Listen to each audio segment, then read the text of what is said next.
Les vraies voix Sud Radio. 3 mots dans l'actu, Félix, qui sont suspense, naufrage et anneaux. L'hypothèse Xavier Bertrand reprend du poil de la bête dans la course à Matignon. Les oppositions lui promettent déjà la censure du RN au PCF en passant par Éric Ciotti.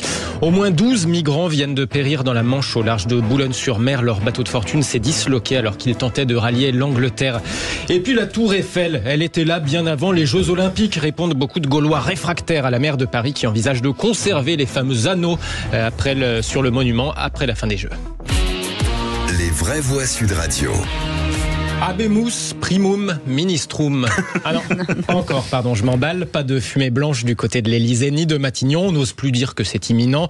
Après Thierry Baudet, le président du CESE hier, c'est Xavier Bertrand, le président des Hauts-de-France, qui tient la corde aujourd'hui.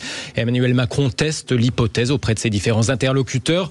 Alors pas de quoi emballer en tout cas son ancien camarade de LR, Éric Ciotti, qui promet une motion de censure si c'était le cas. Le RN, le PCF également seraient dans l'optique de censurer un hypothétique gouvernement Bertrand. Du côté des Insoumis, on vise encore plus haut. Mathilde Panot, la présidente du groupe LFI, l'a officialisé tout à l'heure. La proposition de résolution visant à destituer le président de la République au titre de l'article 68 de la Constitution.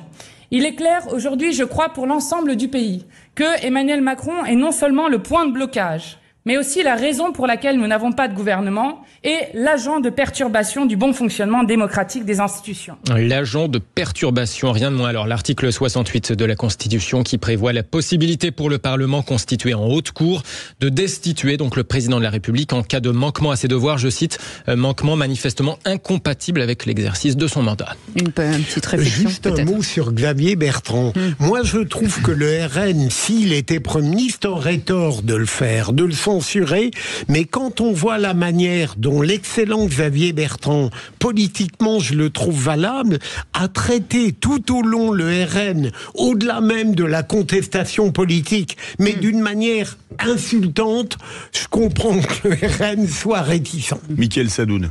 Politiquement valable, je sais pas. Il s'est confronté quand même à un exercice de souveraineté populaire en 2022. On peut pas dire que ça lui ait porté grande chance et qu'il ait eu un très grand succès. Il est arrivé 4e aux primaires de son propre parti, où il promettait qu'il allait arriver au second tour de la présidentielle.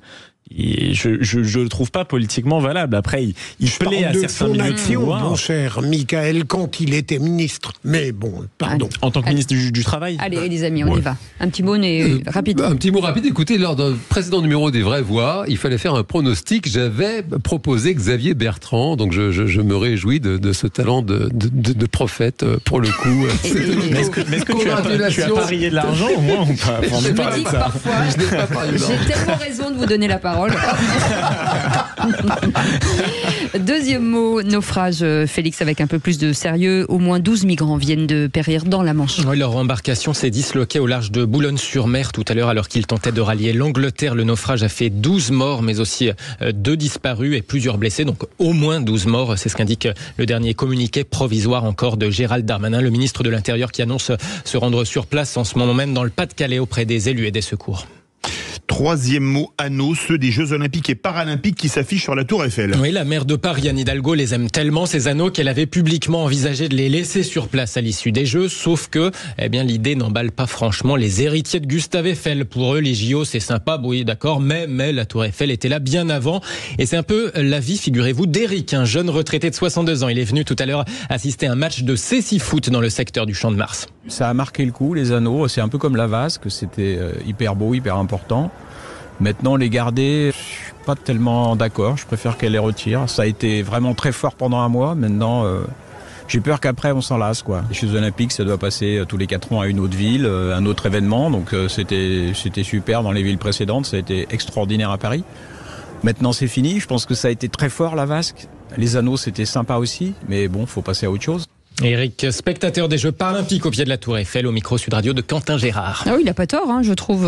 Voilà, une fois que c'est terminé. Il a raison. Je n'osais pas demander votre avis. Mais pourquoi est-elle si méchante? Elle est méchante. Mes chers amis, dans un instant, merci beaucoup Félix, Avec Mathieu.